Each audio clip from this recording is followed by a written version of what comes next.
الله أكبر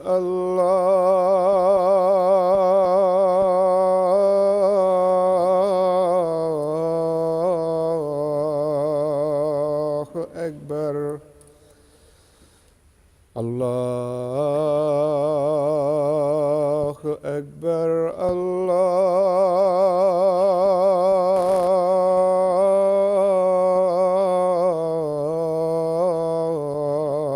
الله أكبر. أشهد أن لا إله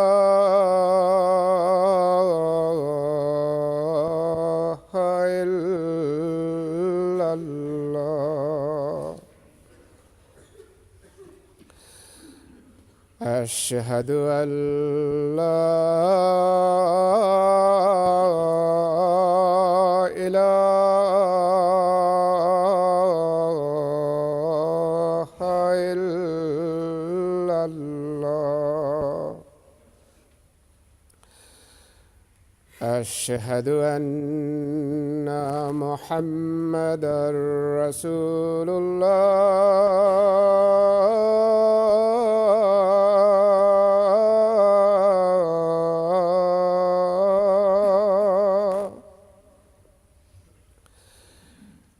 أشهد أن محمدًا رسول الله. حي على الصلاة.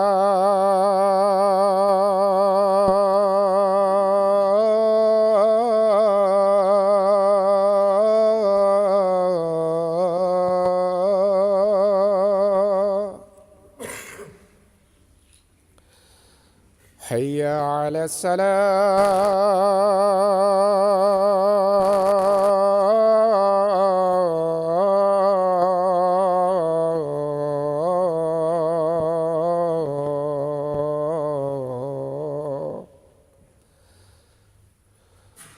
حي على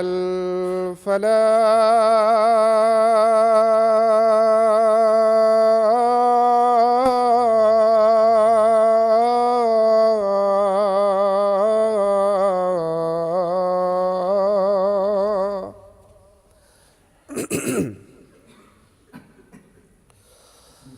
حي على الفلاح.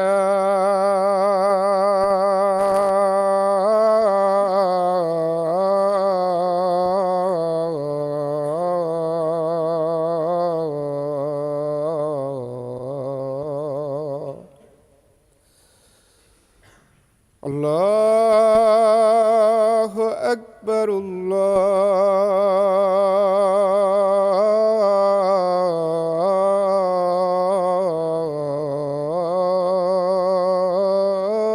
الله أكبر. لا إله إلا الله.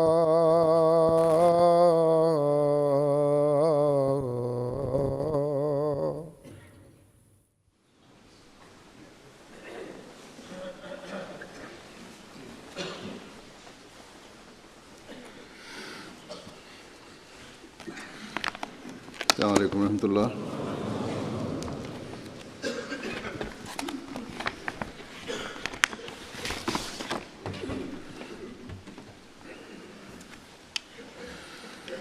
أشهد أن لا إله إلا الله وحده لا شريك له وأشهد أن محمدًا عبده ورسوله.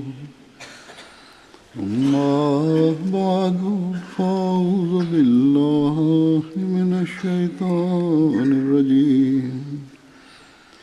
بسم الله الرحمن الرحيم الحمد لله رب العالمين الرحمن الرحيم مالك يوم الدين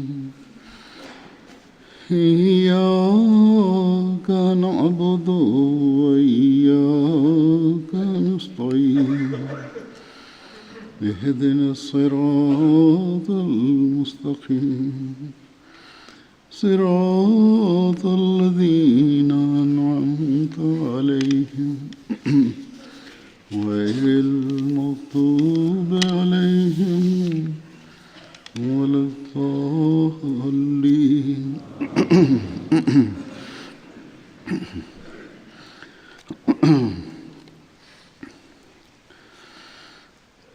آج اللہ تعالیٰ کے فضل سے قادیان کا جلسہ سالانہ شروع ہو چکا ہے.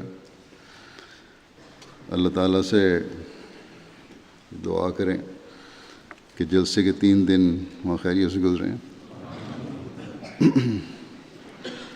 اور جس مقصد کو لے کر مخلصین جماعت اس جلسے میں شامل ہونے کے لیے آئے ہیں وہ مقصد حاصل کرنے والے ہوں. اور وہ مقصد ہے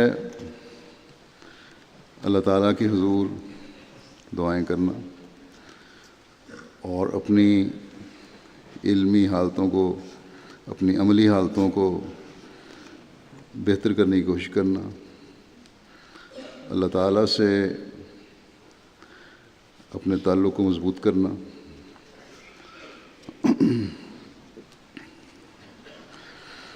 اور اسی مقصد کے لیے جلسے کے پروگراموں میں شامل ہونا، انہیں سننا، ان سے فائدہ اٹھانا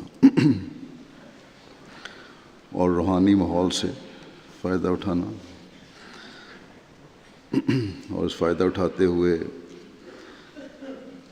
دعاؤں کی طرف ایک خاص رغبت سے توجہ دینا، اور اپنی ذات تک ہی دعاؤں کو محدود نہیں رکھنا، بلکہ جماعت کی ترقی کے لیے خاص دعائیں کرنا، مخالفین جماعت جو جماعت کو نقصان پہنچانے کے لیے دنیا کے کسی بھی حصے میں منصوبہ بندی کر رہے ہیں، ان کے توڑ کے لیے اللہ تعالیٰ کی خاص مدد، تائید اور نصرت کے لیے دعائیں کرنا. اللہ تعالیٰ ان کے ہر شر سے ہمیں محفوظ رکھے. اسی طرح مسلمانوں کی عمومی حالت اور اللہ تعالیٰ اور اس کے رسول کے نام پر بعض گروہ اور حکومتیں جو حرکتیں کر رہی ہیں، جو ظلم کر رہی ہیں، اور مسلمان کو جس طرح گردن زدی کر رہا ہے، ان کو جس طرح قتل و غارت ان کی ہو رہی ہے، ان کو تباہ کیا جا رہا ہے، ان کے لیے بھی دعا کرنا آج ہمارا فرض ہے، کیونکہ اللہ تعالیٰ اور ہمارے آقا حضرت محمد رسول اللہ صلی اللہ علیہ وسلم کے نام پر سب فریق یہ ظلم کر رہے ہیں، اور ان ظلموں کی وجہ سے غیر مسلم دنیا میں اسلام اور حضرت صلی اللہ علیہ وسلم کے نام کو پر اعتراض کیے جا رہے ہیں، اور ان باتوں سے بھی ہم احمدیوں کے دل ہی زخمی ہوتے ہیں. بس اس کے لیے بھی ہمیں دعائیں کرنی چاہیے، اور خاص طور پر وہ لوگ جو ان دنوں میں مسیح موعود کی بستی میں حضرت صلی اللہ علیہ وسلم کے عاشق صادق کی بستی میں جمع ہیں، انہیں خاص طور پر انفرادی طور پر بھی اور اجتماعی طور پر بھی اپنی دعاؤں میں ان سب مقاصد کو، ان سب دعاؤں کو سامنے رکھنا چاہیے، جس کے لیے اور اس بات کو بھی یاد رکھنا چاہیے کہ حضرت مسیح موعود علیہ الصلوۃ والسلام جس مقصد کے لیے بھیجے گئے تھے اس کے لیے بھی دعائیں کریں، اور وہ مقصد ہے مسلمانوں کی بھی ہدایت اور غیر مسلموں کو بھی اسلام کی حقیقت سے آشنا کرنا اور ان پر اسلام کی برتری ثابت کر کے انہیں اسلام کی آغوش میں لے کے آنا، حضرت صلی اللہ علیہ وسلم کے جھنڈے کے نیچے لے کر آنا، توحید پر ان کو قائم کرنا۔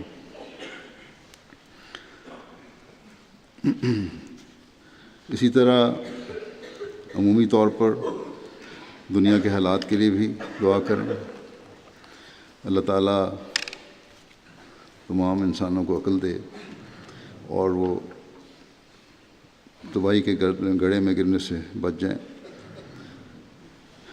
آج دنیا کو مسیح موعود کے ماننے والوں کی دعاؤں کی بہت ضرورت ہے۔ بس قادیان والوں کو جو جلسے میں وہاں شامل ہیں خاص طور پر، اور عام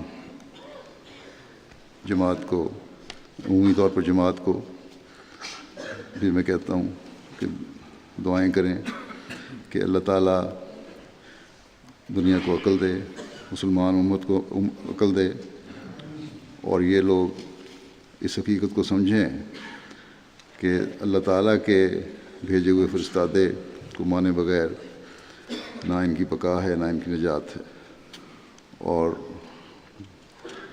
نئے سال میں جب یہ داخل ہوں تو اس بات کو سمجھتے ہوئے داخل ہوں، اللہ کرے کہ ان کو عقل آ جائے۔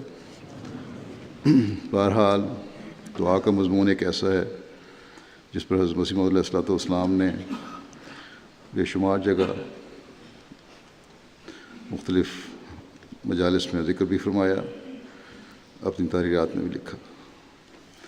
دعا کیا ہے اور اس کے لیے کیسی حالت اختیار کرنی چاہیے، دعاؤں کی قبولیت کس طرح ہو سکتی ہے، اور دعا ہی تمام مسائل کا حل ہے، اس بارے میں جیسا کہ میں نے کہا حضرت مسیح علیہ السلام نے بڑا کھول کر بیان فرمایا ہے اور توجہ دلائی ہے ہمیں اس طرف کہ دعاؤں کی طرف خاص توجہ کرو۔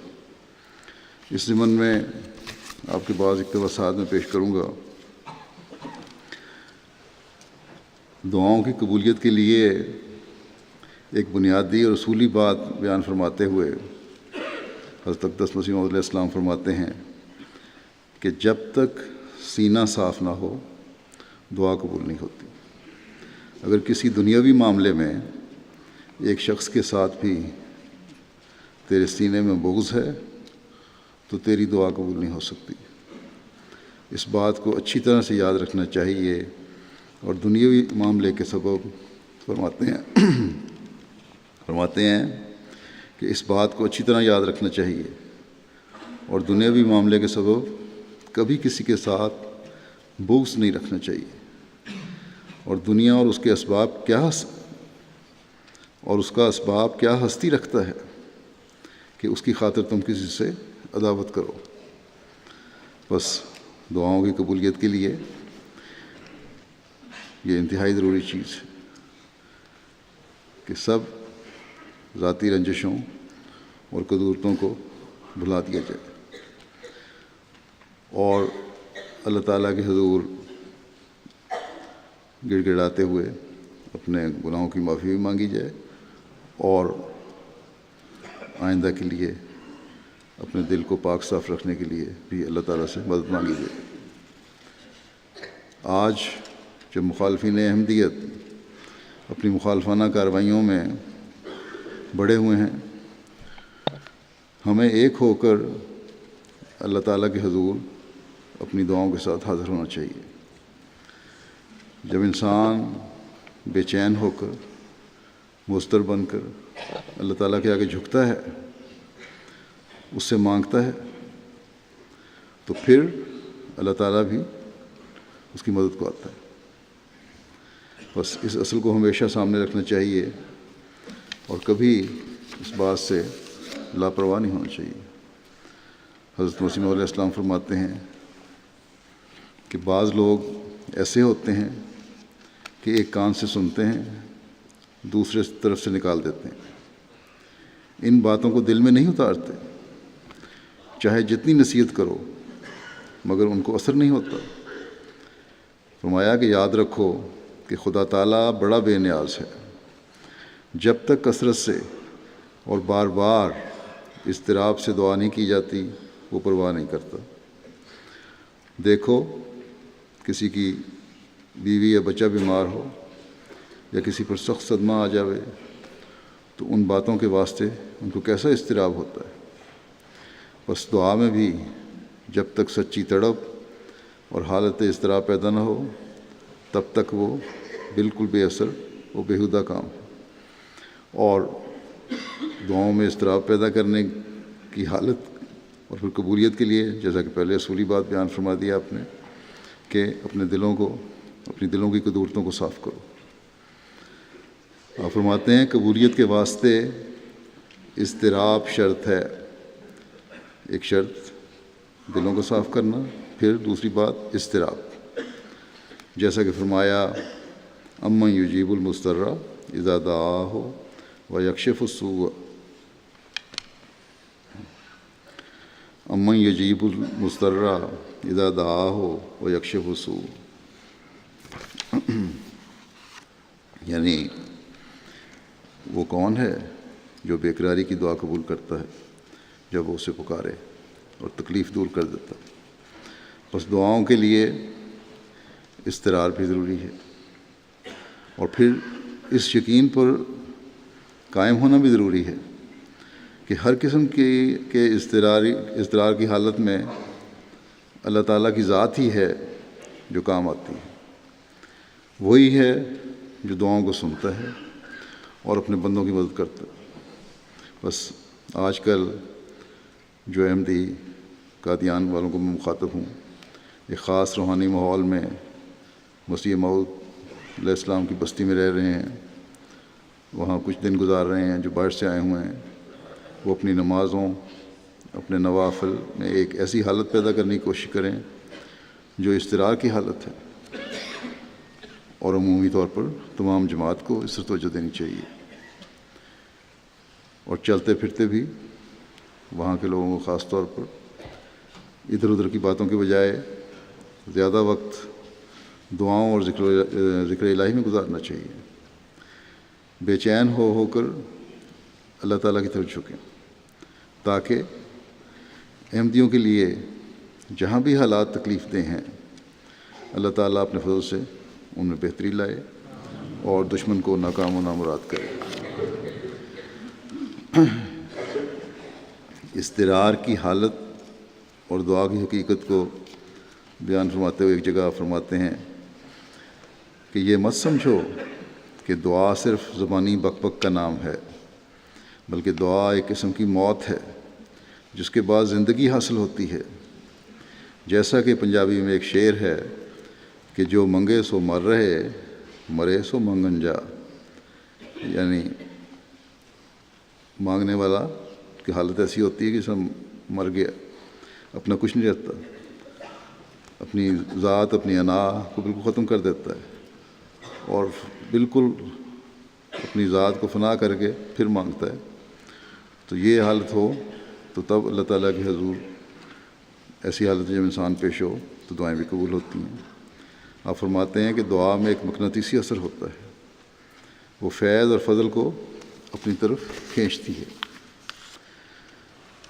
پھر دعا کی اہمیت، دعاؤں اور نوافل کی طرف توجہ اور خدا تعالیٰ کے فضل کو حاصل کرنے کی طرف توجہ دلاتے ہوئے آپ فرماتے ہیں کہ ہم یہ کہتے ہیں کہ جو خدا تعالیٰ کے حضور تضرع اور زاری کرتا ہے اور اس کے حدود و احکام کو عظمت کی نگاہ سے دیکھتا ہے، یہ بھی بڑا ضروری چیز ہے، حدود و احکام کو عظمت کی نگاہ سے دیکھنا۔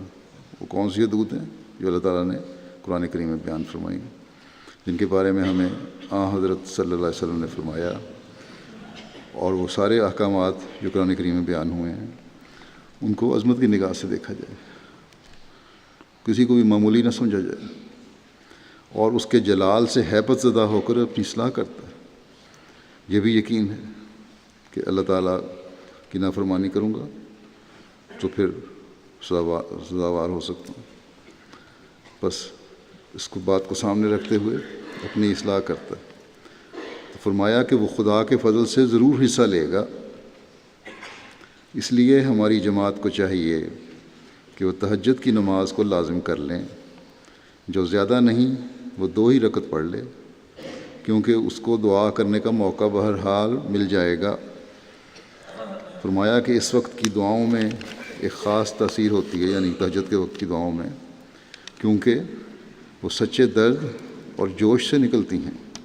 جب تک کہ خاص سوز اور درد نہ دل میں ہو اور درد دل میں نہ ہو، اس وقت تک ایک شخص خواب راحت سے بیدار کب ہو سکتا ہے؟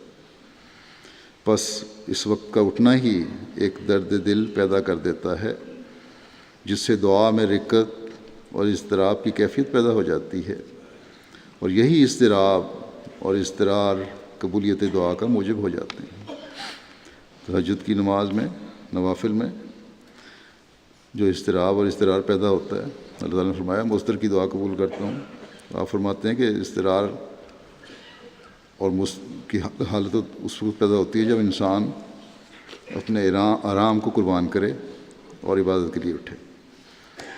فرمایا کہ لیکن اگر اٹھنے میں سستی اور غفلت سے کام لیتا ہے تو ظاہر ہے کہ وہ درد اور سوز دل میں نہیں، کیونکہ نیند تو غم کو دور کر دیتی ہے، لیکن جب کہ نیند سے بیدار ہوتا ہے تو معلوم ہوا کہ کوئی درد اور غم نیند سے بھی بڑھ کر ہے جو بیدار کر رہا ہے۔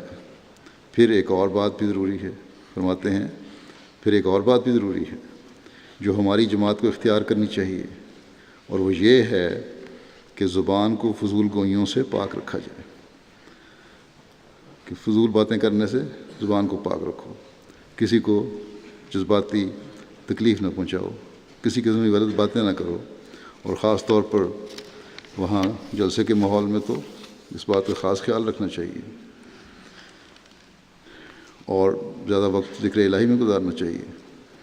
فرمایا کہ زبان وجود کی ڈیوڑی ہے، اور زبان کو پاک کرنے سے گویا خدا تعالیٰ وجود کی ڈیوڑی میں آ جاتا ہے۔ جب خدا یعنی کہ جو گھر کا دروازہ ہے، مین انٹرنس ہے، وہ ہے زبان، جب آ جاتا ہے، جب خدا ڈیوڑی میں آ گیا تو پھر اندر آنا کیا تعجب۔ آپ فرماتے ہیں پھر یاد رکھو کہ حقوق اللہ اور حقوق عباد میں دانستہ ہرگز غفلت نہ کی جائے، نہ اللہ تعالیٰ کے حق ادا کرنے میں غفلت ہو، نہ بندوں کے حق ادا کرنے میں غفلت ہو۔ جو ان امور کو مد نظر رکھ کر دعاؤں سے کام لے گا، یہ دونوں باتیں سامنے رکھو۔ فرمایا کہ جو ان دونوں باتوں کو سامنے رکھ کر دعاؤں سے کام لے گا، یا یوں کہو کہ جس سے دعا کی توفیق دی جاوے گی۔ آپ فرماتے ہیں کہ ہم یقین رکھتے ہیں کہ اللہ تعالیٰ اس پر اپنا فضل کرے گا اور وہ بچ جاوے گا۔ ظاہری تدابیر صفائی وغیرہ کی منع نہیں ہے، بلکہ برتوکل زانوئے اشتر بے بند، یعنی توکل سے پہلے اونٹ کا گھٹنا باندھنا بھی ضروری ہے۔ آپ فرماتے ہیں اس پر عمل کرنا چاہیے، جیسا کہ ایاک نعبد و ایاک نستعین سے معلوم ہوتا ہے، مگر یاد رکھو کہ اصل صفائی وہی ہے جو فرمایا ہے قد افلح من زکاہا، کہ ہر شخص اپنا فرض سمجھ لے کہ وہ اپنی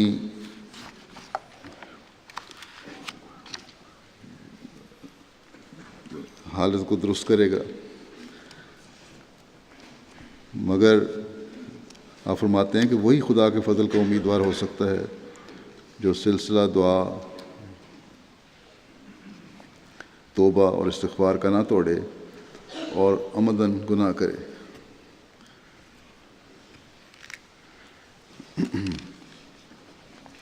پھر آپ فرماتے ہیں کہ گناہ ایک زہر ہے جو انسان کو ہلاک کر دیتی ہے اور خدا کے غضب کو بھڑکاتی ہے۔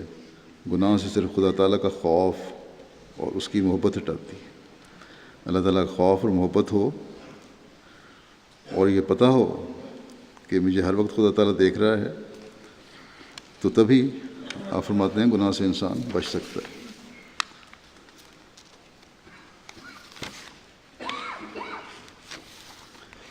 آپ فرماتے ہیں کہ دعا کے سلسلے کو نہ توڑو اور توبہ و استغفار سے کام لو۔ وہی دعا مفید ہوتی ہے جب کہ دل خدا کے آگے پگھل جاوے اور خدا کے سوا کوئی مفر نظر نہ آوے۔ جو خدا کی طرف بھاگتا ہے اور اضطرار کے ساتھ امن کا جویاں ہوتا ہے وہ آخر بچ جاتا ہے۔ پھر یہ بیان فرماتے ہوئے کہ حقیقی دعا کیا ہے، آپ فرماتے ہیں دعا دو قسم کی ہے، ایک تو معمولی طور سے، دوم وہ یعنی عام دعا انسان کرتا ہے، اور دوم وہ دعا وہ جب انسان اسے انتہا تک پہنچا دیتا ہے۔ بس یہی دعا حقیقی معنوں میں دعا کہلاتی ہے کہ انسان دعا کو انتہا تک پہنچا دے، ایک اضطرار کی کیفیت پیدا ہو جائے۔ آپ فرماتے ہیں کہ انسان کو چاہیے کہ کسی مشکل پڑھنے کے بغیر بھی دعا کرتا رہے۔ یہ نہیں کہ جب کوئی مشکل آئی تب دعا کرنی ہے، کوئی مشکل نہ بھی پڑھے تب بھی دعا کرتے رہنا چاہیے، کیونکہ اسے کیا معلوم کہ خدا تعالیٰ کے کیا ارادے ہیں اور کل کیا ہونے والا ہے۔ بس پہلے سے دعا کرو تب بچائے جاؤ۔ آپ فرماتے ہیں کہ بعض وقت بلا اس طور پر آتی ہے کہ انسان دعا کی مہلت ہی نہیں پاتا، بس پہلے اگر دعا کر رکھی ہو تو اس آڑے وقت میں کام آتی ہے۔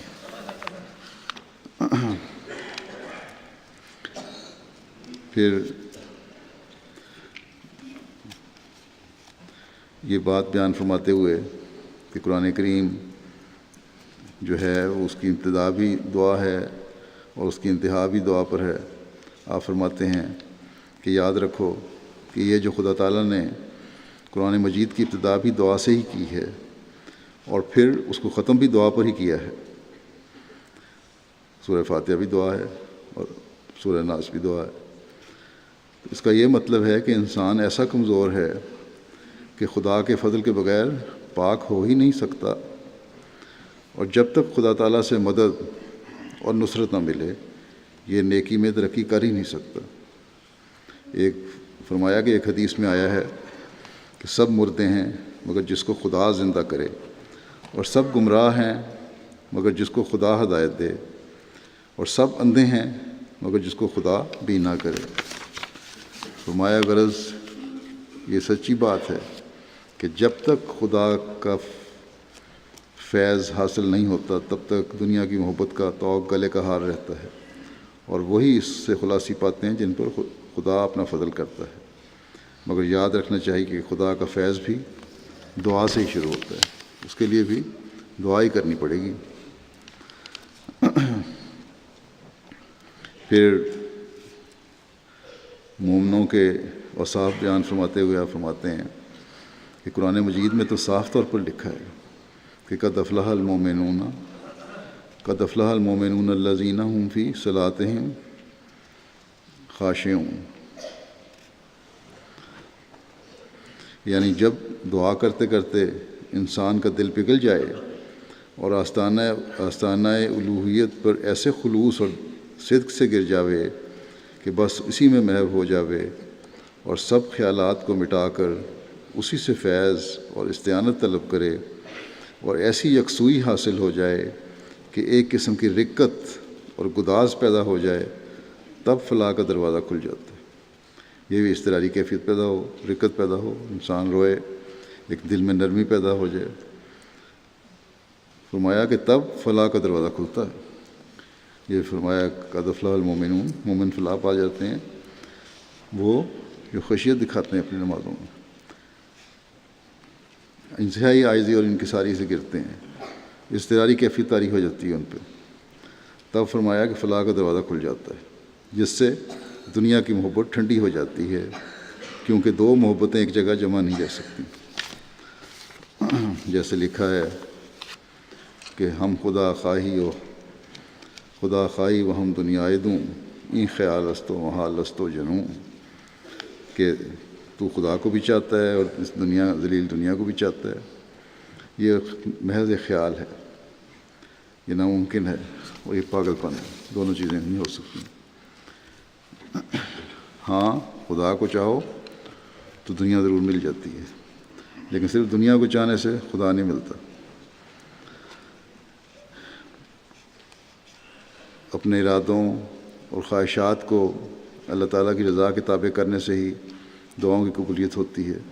اس نقطے کو بیان فرماتے ہوئے آپ فرماتے ہیں کہ فنا فی اللہ ہو جانا اور اپنے سب ارادوں اور خواہشات کو چھوڑ کر محض اللہ کے ارادوں اور احکام کا پابند ہو جانا چاہیے، کہ اپنے واسطے بھی اور اپنی اولاد، بیوی بچوں، خیش و اقارب اور ہمارے واسطے بھی باعث رحمت بن جاؤ۔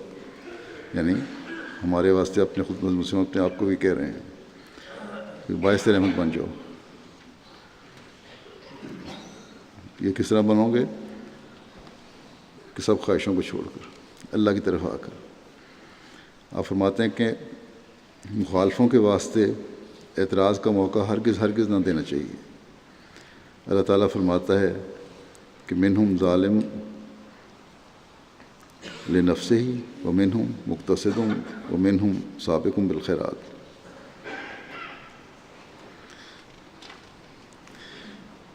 فرمایا کہ پہلی اس کا مطلب یہ ہے کہ کچھ ایسے ہیں جو اپنے نفس کے حق میں ظالم ہیں، اور ایسے بھی ہیں جو میانہ رو ہیں، اور ان میں سے ایسے بھی ہیں جو نیکیوں میں آگے بڑھ جانے والے ہیں۔ تو فرماتے ہیں کہ پہلی دونوں صفات ادنا ہیں، سابق بالخیرات بننا چاہیے، یعنی نیکیوں میں آگے بڑھنے والا بننا چاہیے۔ ایک ہی مقام پر ٹھہر جانا کوئی اچھی صفت نہیں۔ دیکھو ٹھہرا ہوا پانی آخر گندا ہو جاتا ہے۔ کیچڑ کی صحبت کی وجہ سے بدبودار اور بدمزہ ہو جاتا ہے۔ چلتا پانی ہمیشہ عمدہ، ستھرا اور مزیدار ہوتا ہے، اگرچہ اس میں بھی نیچے کیچڑ ہو، مگر کیچڑ اس پر کچھ اثر نہیں کر سکتا۔ یہی حال انسان کا ہے کہ ایک ہی مقام پر ٹھہر نہیں جانا چاہیے۔ یہ حالت خطرناک ہے۔ ہر وقت قدم آگے ہی رکھنا چاہیے، نیکی میں ترقی کرنی چاہیے، ورنہ خدا تعالیٰ انسان کی مدد نہیں کرتا، اور اس طرح سے انسان بے نور ہو جاتا ہے، جس کا نتیجہ آخرکار بعض اوقات ارتداد ہو جاتا ہے۔ اس طرح سے انسان دل کا اندھا ہو جاتا ہے۔ پھر دعاؤں کی قبولیت کے لیے یہ بھی ضروری ہے کہ انسان ہر روز نیکیوں میں ترقی کرے، جیسا کہ پہلے بھی بتایا آپ نے فرمایا ہے۔ ایک جگہ کھڑے نہیں ہونا چاہیے، بلکہ چلتے پانی کی طرح ہر روز مستقل انسان کو آگے بڑھتے چلا جانا چاہیے۔ آپ فرماتے ہیں کہ خدا تعالیٰ کی نصرت انہی کے شامل حال ہوتی ہے جو ہمیشہ نیکی میں آگے ہی آگے قدم رکھتے ہیں، ایک جگہ ٹھہر نہیں جاتے، اور وہی ہیں جن کا انجام بخیر ہوتا ہے۔ بعض لوگوں کو ہم نے دیکھا ہے کہ ان میں بڑا شوق و ذوق اور شدت رکت ہوتی ہے، مگر آگے چل کر بالکل ٹھہر جاتے ہیں، اور آخر ان کا انجام بخیر نہیں ہوتا۔ اللہ تعالیٰ نے، آپ فرماتے ہیں کہ اللہ تعالیٰ نے قرآن شریف میں یہ دعا سکھلائی ہے کہ اصلح لی فی ذریتی، کہ میری بیوی بچوں کی بھی اصلاح فرما۔ اپنی حالت کی پاک تبدیلی اور دعاؤں کے ساتھ ساتھ اپنی اولاد اور بیوی کے واسطے بھی دعا کرتے رہنا چاہیے، کیونکہ اکثر فتنے اولاد کی وجہ سے انسان پر پڑ جاتے ہیں، اور اکثر بیوی کی وجہ سے اولاد کی وجہ سے بھی، بیوی کی وجہ سے۔ فرمایا کہ دیکھو پہلا فتنہ حضرت آدم پر بھی عورت ہی کی وجہ سے آیا تھا۔ حضرت موسیٰ کے مقابلے میں بلعم کا ایمان جو حبط کیا گیا، اصل میں اس کی وجہ بھی توریت سے یہی معلوم ہوتا ہے کہ بلعم کی عورت کو اس بادشاہ نے بعض زیورات دے کر طمع دیا تھا، اور پھر عورت نے بلعم کو حضرت موسیٰ پر بد دعا کرنے کے واسطے اکسایا تھا۔ غرض آپ فرماتے ہیں غرض ان کی وجہ سے بھی اکثر انسان پر مصائب اور شدائد آ جایا کرتے ہیں، یعنی اولاد اور بیوی کی وجہ سے۔ تو ان کی اصلاح کی فرمایا کہ ان کی اصلاح کی طرف بھی پوری توجہ کرنی چاہیے، اور ان کے واسطے بھی دعائیں کرتے رہنا چاہیے۔ بس صرف دعاؤں کی طرف توجہ اور نیکیوں میں بڑھنے کے لیے ایک مومن کو اپنی ذات تک ہی محدود نہیں رہنا چاہیے، بلکہ اگلی نسل میں بھی نیکیوں کو اختیار کرنے کی طرف جہاں کوشش کرنی چاہیے، انہیں توجہ دلانی چاہیے، وہاں ان کے لیے دعا بھی کرنے کی ضرورت ہے، تاکہ ان میں بھی نیکیوں میں آگے بڑھتے چلے جانے کی روح پیدا ہو۔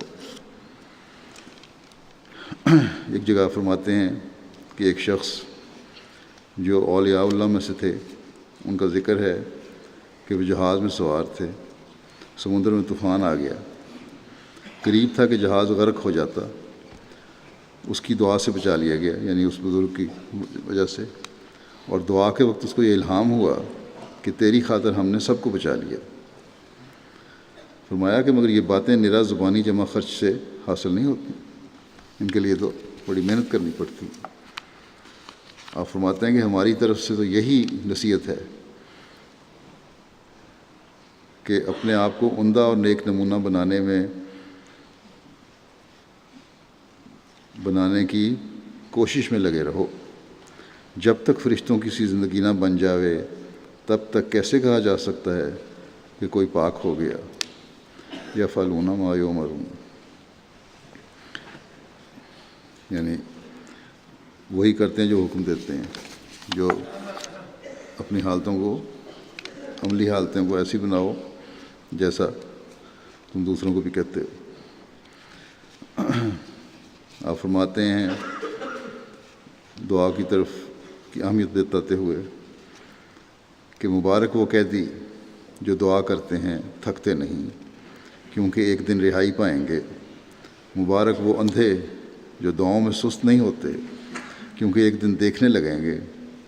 مبارک وہ جو قبروں میں پڑے ہوئے دعاؤں کے ساتھ خدا کی مدد چاہتے ہیں، کیونکہ ایک دن قبروں سے باہر نکالے جائیں گے۔ پھر آپ ہمیں توجہ دلاتے ہوئے فرماتے ہیں کہ مبارک تم جب کہ دعا کرنے میں کبھی ماندہ نہیں ہوتے، کبھی تھکتے نہیں، سستی نہیں دکھاتے، اور تمہاری روح دعا کے لیے پگھلتی، اور تمہاری آنکھ آنسو بہاتی، اور تمہارے سینے میں ایک آگ پیدا کر دیتی ہے، اور تمہیں تنہائی کا ذوق اٹھانے کے لیے اندھیری کوٹریوں اور سنسان جنگلوں میں لے جاتی ہے، اور تمہیں بےتاب اور دیوانہ اور از خود رفتہ بنا دیتی ہے، کیونکہ آخر تم پر فضل کیا جاوے گا۔ وہ خدا، یہ حالات ایک جیسے نہیں ہونے، ان دعاؤں سے اللہ تعالیٰ کا فضل انشاءاللہ آئے گا۔ وہ خدا جس کی طرف ہم بلاتے ہیں نہایت کریم اور رحیم اور حیا والا، صادق، وفادار، عاجزوں پر رحم کرنے والا ہے۔ بس تم بھی وفادار بن جاؤ اور پورے صدق اور وفا سے دعا کرو کہ وہ تم پر رحم فرمائے گا۔ دنیا کے شور و غوغا سے الگ ہو جاؤ اور نفسانی جھگڑوں کا دین کو رنگ مت دو، خدا کے لیے ہار اختیار کر لو اور شکست کو قبول کر لو، تا بڑی بڑی فتحوں کے تم وارث بن جاؤ۔ دعا کرنے والوں کو خدا معجزے دکھائے گا اور مانگنے والوں کو ایک خارق عادت نعمت دی جائے گی۔ دعا خدا سے آتی ہے اور خدا کی طرف ہی جاتی ہے۔ دعا سے خدا ایسا نزدیک ہو جاتا ہے جیسا کہ تمہاری جان تم سے نزدیک ہے۔ دعا کی پہلی نعمت یہ ہے کہ انسان میں پاک تبدیلی پیدا ہوتی ہے، پھر اس تبدیلی سے خدا بھی اپنی صفات میں تبدیلی کرتا ہے، اور اس کے صفات غیر متبدل ہیں، مگر تبدیلی یافتہ کے لیے اس کی ایک الگ تجلی ہے۔ خدا کی صفات میں تبدیلیاں نہیں ہوتی، بلکہ ان کا جو اظہار ہے وہ بدل جاتا ہے جب انسان اپنے اندر تبدیلی پیدا کرتا، تو جس کو دنیا نہیں جانتی۔ فرمایا کہ گویا وہ اور خدا ہے، حالانکہ اور کوئی خدا نہیں، مگر نئی تجلی نئے رنگ میں اس کو ظاہر کرتی ہے۔ تب اس خاص تجلی کے شان میں اس تبدیل یافتہ کے لیے وہ کام کرتا ہے جو دوسروں کے لیے نہیں کرتا۔ یہی وہ خالق ہیں۔ نمازوں، دعاؤں اور نیک اعمال کی طرف توجہ دلاتے ہوئے افراد جماعت کو اپنے فرمایا، اور اسی طرح اپنے نیک نمونے دکھانے کی طرف توجہ دلاتے ہوئے فرمایا کہ ہماری جماعت کے لوگوں کو نمونہ بن کر دکھانا چاہیے۔ اگر کسی کی زندگی بیعت کے بعد بھی اسی طرح کی ناپاک اور گندی زندگی ہے جیسے کہ بیعت سے پہلے تھی، اور جو شخص ہماری جماعت میں ہو کر برا نمونہ دکھاتا ہے اور عملی یا اعتقادی کمزوری دکھاتا ہے، تو وہ ظالم ہے، کیونکہ وہ تمام جماعت کو بدنام کرتا ہے اور ہمیں بھی اعتراض کا نشانہ بناتا ہے۔ برے نمونے سے اوروں کو نفرت ہوتی ہے اور اچھے نمونے سے لوگوں کو رغبت پیدا ہوتی ہے۔ آپ فرماتے ہیں کہ انسان کا آج اور کل برابر نہیں ہونے چاہیے، جس پہلے بھی مثالیں آ چکی ہیں۔ جس کا آج اور کل اس لحاظ سے کہ نیکی میں کیا ترقی کی ہے برابر ہو گیا، وہ گھاٹے میں ہے۔ انسان اگر خدا کو ماننے والا اور اسی پر کامل ایمان رکھنے والا ہو تو کبھی ضائع نہیں کیا جاتا، بلکہ اس ایک کی خاطر لاکھوں جانیں بچائی جاتی ہیں۔ جیسے ایک مثال بھی دی کہ وہ ایک ولی اللہ تھے جہاز پہ، ان کی خاطر دوسرے بچائے گئے۔ تو اللہ تعالیٰ اتنی غیرت رکھتا ہے پھر اپنے بندوں کی۔ آپ فرماتے ہیں کہ ہمارا ہتھیار تو دعا ہے، اس لیے دعاؤں کی طرف توجہ دینی چاہیے۔ فرمایا کہ مسیح موعود کے متعلق کہیں یہ نہیں لکھا کہ وہ تلوار پکڑے گا، اور نہ یہ لکھا ہے کہ وہ جنگ کرے گا، بلکہ یہی لکھا ہے کہ مسیح کے دم سے کافر مریں گے، یعنی وہ اپنی دعا کے ذریعے سے تمام کام کرے گا۔ اور فرمایا کہ یہ سب مقاصد جو ہم حاصل کرنا چاہتے ہیں صرف دعا کے ذریعے سے حاصل ہو سکیں گے۔ دعا میں بڑی قوتیں ہیں۔ پھر آپ فرماتے ہیں کہ کہتے ہیں کہ ایک دفعہ ایک بادشاہ ایک ملک پر چڑھائی کرنے کے واسطے نکلا۔ راستے میں ایک فقیر نے اس کے گھوڑے کی باگ پکڑ لی، کہاوت بنی ہے، اور کہا کہ تم آگے مت بڑھو ورنہ میں تمہارے ساتھ لڑائی کروں گا۔ بادشاہ حیران ہوا اور اس سے پوچھا کہ تو ایک بے سر و سامان فقیر ہے، تو کس طرح میرے ساتھ لڑائی کرے گا؟ فقیر نے جواب دیا کہ میں صبح کی دعاؤں کے ہتھیار سے تمہارے مقابلے میں جنگ کروں گا، یعنی تہجد کی نمازوں کے دعاؤں سے۔ بادشاہ نے کہا کہ میں اس کا مقابلہ نہیں کر سکتا، اور یہ کہہ کر واپس چلا گیا۔ تو اتنی طاقت ہے دعاؤں کی، اس بات کو آپ بیان فرما رہے ہیں۔ فرمایا کہ غرض دعا میں خدا تعالیٰ نے بڑی قوتیں رکھی ہیں۔ خدا تعالیٰ نے مجھے بار بار بدریہ الہامات کے یہی فرمایا ہے کہ جو کچھ ہوگا دعا ہی کے ذریعے سے ہوگا۔ ہمارا ہتھیار تو دعا ہی ہے، اور اس کے سوائے اور کوئی ہتھیار میرے پاس نہیں۔ جو کچھ ہم پوشیدہ مانگتے ہیں خدا تعالیٰ اس کو ظاہر کر کے دکھا دیتا ہے۔ گزشتہ انبیاء کے زمانے میں بعض مخالفین کو نبیوں کے ذریعے سے بھی سزا دی جاتی تھی، یعنی جنگوں کی صورت میں بھی دی گئی، مگر خدا جانتا ہے کہ ہم ضعیف اور کمزور ہیں۔ اس واسطے اس نے ہمارا سب کام اپنے ہاتھ میں لے لیا ہے۔ اسلام کے واسطے اب یہی ایک راہ ہے جس کو خشک ملا اور خشک فلسفی نہیں سمجھ سکتا۔ اگر ہمارے واسطے لڑائی کی راہ کھلی ہوتی تو اس کے لیے تمام سامان بھی مہیا ہو جاتے۔ جب ہماری دعائیں ایک نقطے پر پہنچ جائیں گی تو جھوٹے خود بخود تباہ ہو جائیں گے۔ بس یہ ایک نقطہ ہے جو سمجھنے والا ہے، جو آپ نے فرمایا کہ ہماری دعائیں جب ایک نقطے پر پہنچ جائیں گی، اس معیار پر پہنچ جائیں گی جو اللہ تعالیٰ چاہتا ہے، تو پھر تمام جھوٹے خود بخود تباہ ہو جائیں گے۔ آپ کے زمانے میں جتنے مخالفین تھے وہ ذلیل و خواری ہوئے آپ کے سامنے، اور آج بھی ان دعاؤں کے ذریعے سے ہی دشمن پہ اگر فتح پانی ہے تو پائی جا سکتی ہے، تو اس کے لیے ہمیں کوشش کرنی چاہیے۔ آپ فرماتے ہیں کہ ہمارے نزدیک دعا سے بڑھ کر اور کوئی ہتھیار ہی نہیں۔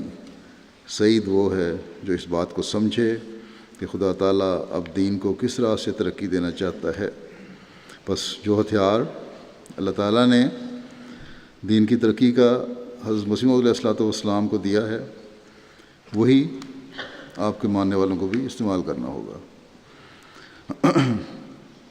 یہی ہتھیار ہے جو ہمیں انشاءاللہ تعالیٰ مشکلات سے بھی نکالے گا